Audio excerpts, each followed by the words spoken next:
Blame Truth here, and Activision is, I don't know how to say this. It appears they are very, very desperate. Now, I'm not going to beat around the bush this video. This might be a shorter one. I'm not quite sure, but if you guys could, please subscribe. We're almost to 500,000 subscribers, so if you watch the content and you are not subscribed, I'd appreciate that. That'd be cool. But there are two main things I want to cover, and they're just going to show you guys how I'm reaching this conclusion, all right? So without further ado, let's get on into the meat and potatoes because I got a lot I want to get off my chest. Before I get into the main topic, I probably should give you guys an appetizer, and this is a really good appetizer, because this is gonna kind of, I don't know, give my argument and what I have deduced a lot of weight. So as you guys know, I'm kind of a soothsayer lately. I've been calling everything pretty much verbatim. I called the AI slop debacle that would happen with Black Ops 6. I called the massive player fall off. I called that it's like the worst Call of Duty of all time, and now many people are in agreement with me with that, but you know, 6 months later, I tend to call everything before it happens with this franchise. It seems I just know exactly what they're going to do based on nearly 20 years of playing this game and seeing Activision perform these scumbag, you know, things they do. So this is the start of how I reached today's conclusion, okay? Call of Duty Warzone Mobile only made a total of $17 million in revenue since its March 2024 launch. Call of Duty Mobile makes more than $17 million in revenue monthly. So whatever they spent on Warzone Mobile, which I think is quite a lot, I can't really find the marketing budget there, but between like advertising it, between, you know, the updates to it, between the development costs and all that, they probably lost a lot of money. I mean, we're talking potentially hundreds of millions. When you actually see the development cost of these Call of Duty titles, it's so insane considering like how cheap they were to make back in the day. But when you're paying the workload of like 4,000 devs and like 6,000 AI bots and stuff like that to make your game, I guess it does get a little expensive.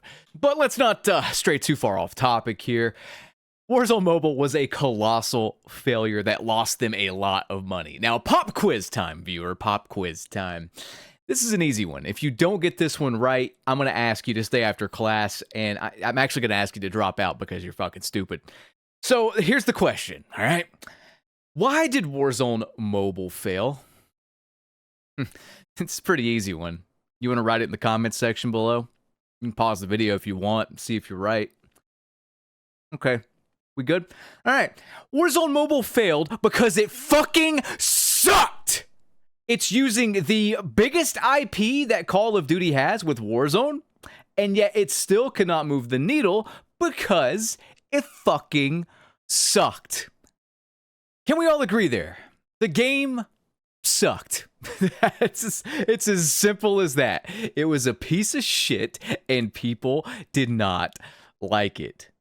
They had the biggest IP like name ever attached to it, and this weird narrative that like Activision is too big to fail. Well, look at Warzone Mobile. To a lesser extent, look at Black Ops 6, and to a bigger extent, look to Black Ops 7. You see, I have some info on Black Ops 7 that is a bit of a revelation, but it shows just how desperate and stupid they actually are. And we're going to get into all of that after a brief word from this video sponsor. Today's video is sponsored by Factor. Factor is a long-running sponsor on the channel, and for good reason. I love them. I love a quick restaurant quality meal delivered directly to my door. It is fresh, never frozen, by the way, and it is affordable. True story, me and my girlfriend went out to eat just recently at a sit-down restaurant, and the final bill was something like $70.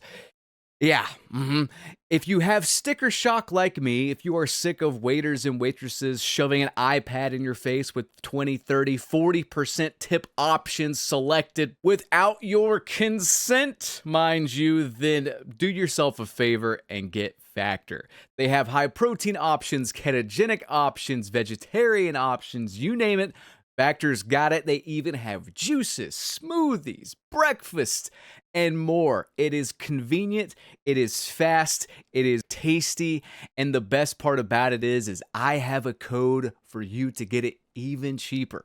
So guys, head to factor75.com or click the link below and use code 50codfather to get 50% off plus free shipping on your first Factor box. Again, that is code 50codfather at factor75.com to get 50% off plus free shipping on your first box. All right, guys, welcome back to the video. Love me some Factor, but let's get right on into what I want to talk about here with this little screenshot. Let me just read this verbatim here, all right? This is going to be relevant as the video progresses. I'll explain. As reported by Steven Totillo, Activision's Patrick Kelly disclosed the development costs of 3 Call of Duty games during the company's response to a lawsuit related to the 2022 school, that's a bad word, in Uvalde, Texas. According to Kelly, 2015's Black Ops 3 cost Treyarch over $450 million to develop. 2019's Modern Warfare reached $640 million in development costs, and 2020's Black Ops Cold War totaled $700 million over its life cycle.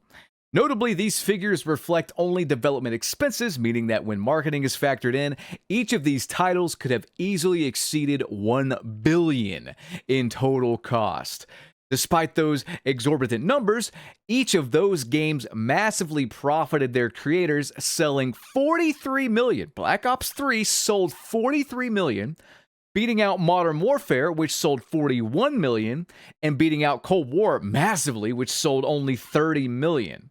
Not counting in-game purchases, though, so there's that. Although Black Ops 3 had the whole loot box gambling mechanic. Now, I bring this up because, for all intents and purposes, Black Ops 3, and this is a weird metric to kind of share with you guys, but Black Ops 3 is the best-selling Call of Duty game of all time. Not just the best-selling Call of Duty game of all time, but it's one of the best returns on investments they have ever done.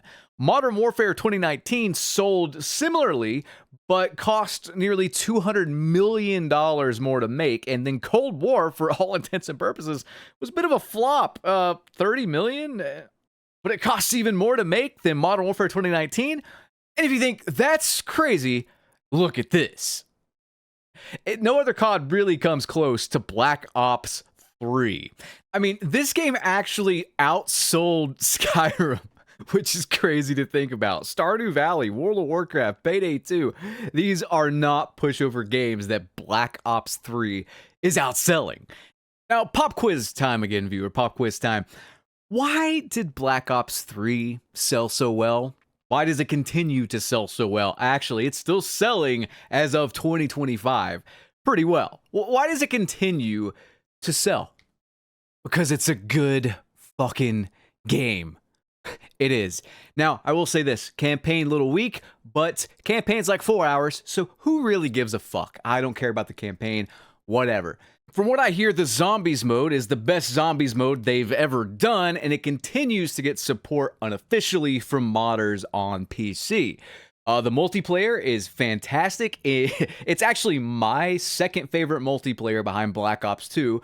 It's the only jetpack advanced movement Call of Duty that hit, in my opinion. I thought Advanced Warfare was mid, and I thought Infinite Warfare was redundant. I don't think it was as bad as people make it out to be, but people were pretty sick of the advanced movement thing. It was cool for like 1-2 games. People did not want to see it for 3 games in a row. So, you know, that game just got the shit end of the stick there. But yeah, Black Ops 3 is a phenomenal game, and it has sold so well, mainly due to the fact that the Zombies mode is the best Zombies mode they've ever done. And a lot of people consider it the last good Call of Duty multiplayer, like the last really good Call of Duty multiplayer. So why did I just talk about all this information and give you kind of a quick little lesson? Because of this, viewer. Check this out. So yeah, advanced movement was all but found in the last update. Like, you could find a way to do it in the firing range or whatever. And this isn't some like parkour wall run that we talked about leaking for Black Ops 7. This is straight up advanced movement that we've seen in Black Ops 3, Advanced Warfare, Infinite Warfare, you name it. It even has the double jump or whatever, like the jetpack thruster or whatever. This comes as a shock to me because from what I heard with the leaks and stuff from Ghost of Hope, who is a very accurate source, the wall running was originally in Black Ops 7 going to be like a parkour thing. Like you run up the wall for a little bit, like 3 or 4 steps, and then you run back down. It was going to be just kind of that. It wasn't going to be anything too crazy, and it was going to be an extension of Omni movement. It seems that they have just completely abandoned that and are going to put advanced movement in the next game. Just verbatim, advanced movement, done. I got one more question for you, viewer. Why are they doing this? I'll tell you why. Because Black Ops 6 has lost so many fucking players that they are pivoting to trying to make some like cheap Black Ops 3 knockoff in the hopes that it sells really well and does well with player retention. Never mind the quality of the games, never mind any of that. They think, they're so fucking stupid, they think that a shitty DLC that mimics Black Ops 3 is going to give them Black Ops 3 sales numbers. That is what they think. A lot of people were saying with this leak that this was going to be some limited time mode because Fringe is coming back. And well, that got debunked. So, yeah. Now, across the board, I have seen nothing but negativity with this. Nobody really wants advanced movement back, but I will say this, if the game is good, it won't be. If the game is good, people can kind of look past it, much like they did with Black Ops 3 back in the day. Black Ops 3 was a grower, not a shower, you know? Like, it took a while for it to get this status, like, over the years. It's just like they're immune to making a good game, and they think that cheap tricks are going to work this year. It is clear as day looking at the Black Ops 6 player numbers and how much they lost. The Warzone mobile failure, I could go on and on. The only thing that's gonna work anymore is a good fucking game. That's it. It is just absolutely insane to me. They think this is going to work. It's clear as day that they pivoted. That's why it's in this update. And they're just going to go through with it. Like, they are out of ideas. They think that by putting in advanced movement into the next Black Ops game, it's going to give them Black Ops 3 results. Completely ignoring every other factor there. Completely ignoring their failure with Warzone Mobile, which by that logic would have coasted on name alone. I'm out of time though, guys. I left these guys early, by the way, because they let me get tunneled all match and didn't try to take a hit. So I'm just going to leave and yeah. Anyway, I'll see you guys later. Have a good one. Peace.